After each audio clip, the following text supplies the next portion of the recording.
Assalamualaikum warahmatullahi wabarakatuh.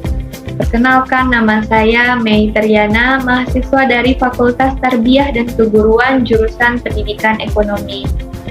Yang saya hormati Bapak Hendra Riovita sekaligus dosen pengampu mata kuliah penghantar ilmu ekonomi.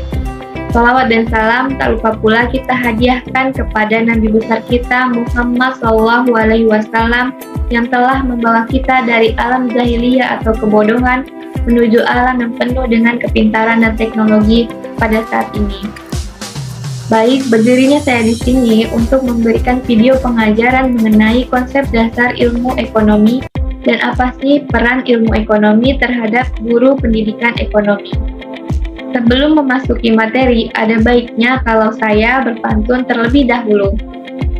Ada luwak, ada kopi, selalu menemani di kala sepi. Salam hormat dari Mei untuk kalian yang ada di sini. Kali ini saya akan membahas mengenai konsep dasar ilmu ekonomi dan peran guru terhadap pelaku ekonomi. Dan ada pun beberapa slide yang akan saya bahas. Yang pertama mengenai konsep dasar ilmu ekonomi. Kadang kita bertanya-tanya, apa ilmu ekonomi itu? Dan ilmu ekonomi terlintas di dalam pikiran kita tentang uang. Padahal ilmu ekonomi ini bukan hanya membahas soal uang saja, tetapi ada beberapa kriteria atau sudut pandang yang lain. Yang pertama yaitu tentang ilmu ekonomi itu sendiri, pengertian ilmu ekonomi itu sendiri. Jadi ilmu ekonomi ini adalah ilmu yang mempelajari tentang tingkah laku manusia untuk mencapai suatu kebutuhan dan mencapai suatu kemakmuran. Dapat dikatakan makmur apabila pelaku ekonomi tersebut telah memenuhi kebutuhan hidupnya dan telah mencukupi kebutuhan hidupnya. Karena pada dasarnya ilmu ekonomi ini juga disebut dengan ilmu pilihan, karena kita harus memilih dan memilah untuk mendapatkan pilihan yang terbaik dan bijak. Karena pada dasarnya kebutuhan manusia yang tidak terbatas, sedangkan pemuas kebutuhan tersebut yang terbatas, kita dihadapkan oleh beberapa pilihan.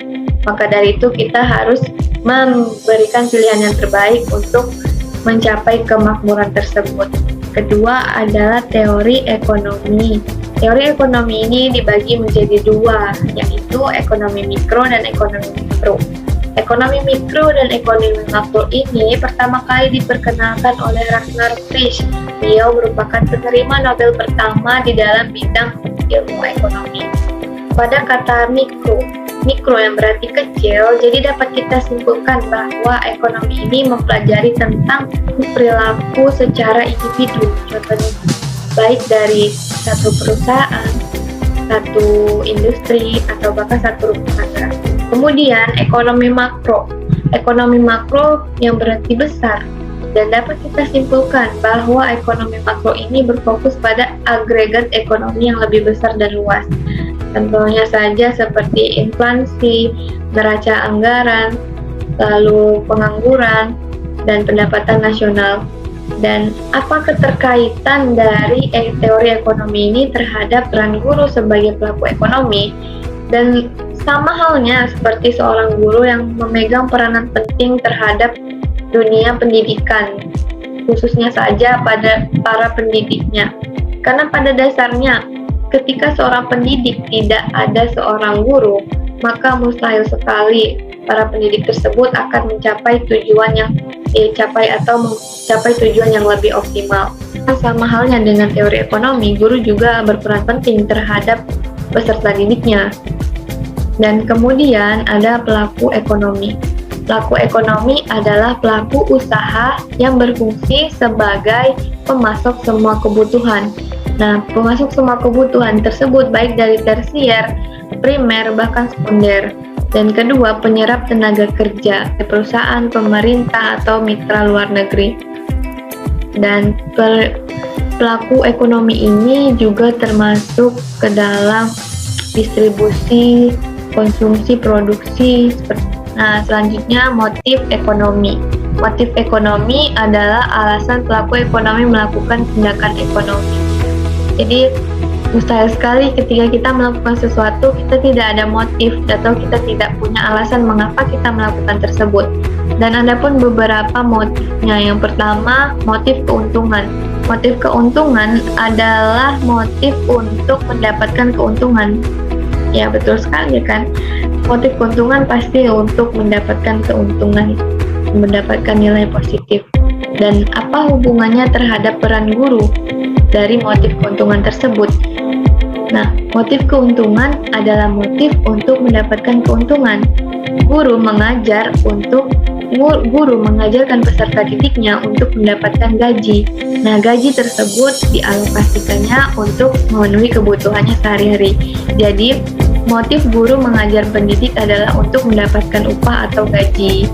Kemudian, ada pun motif penghargaan. Motif penghargaan adalah motif untuk mendapatkan penghargaan dari masyarakat.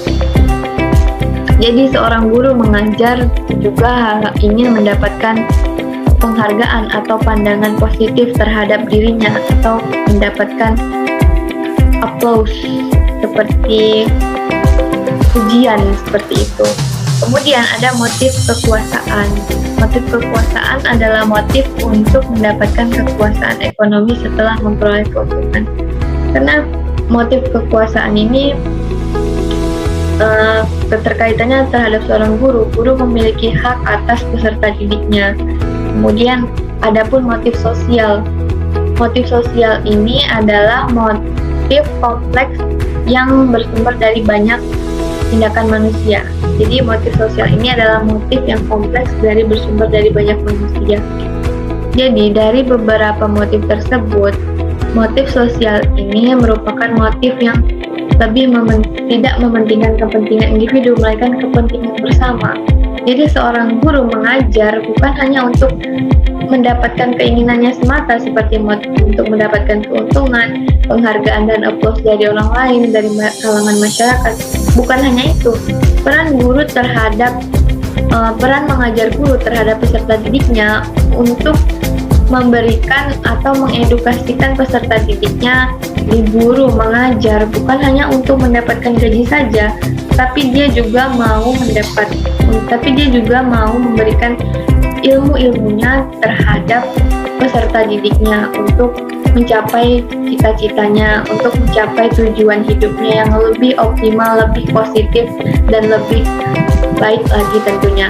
Oleh karena itu, guru merupakan suatu unsur yang sangat berperan aktif di dalam dunia pendidikan, dan guru juga sangat berperan dan berpengaruh terhadap dunia pendidikan dan peserta didik. Mungkin itu saja materi mengenai konsep dasar ilmu ekonomi dan peran seorang guru terhadap pelaku ekonomi dari saya. Mohon maaf jika ada kekurangan dan kesalahan. Saya akhiri, wabillahi taufiq wal hidayah. Wassalamualaikum warahmatullahi wabarakatuh.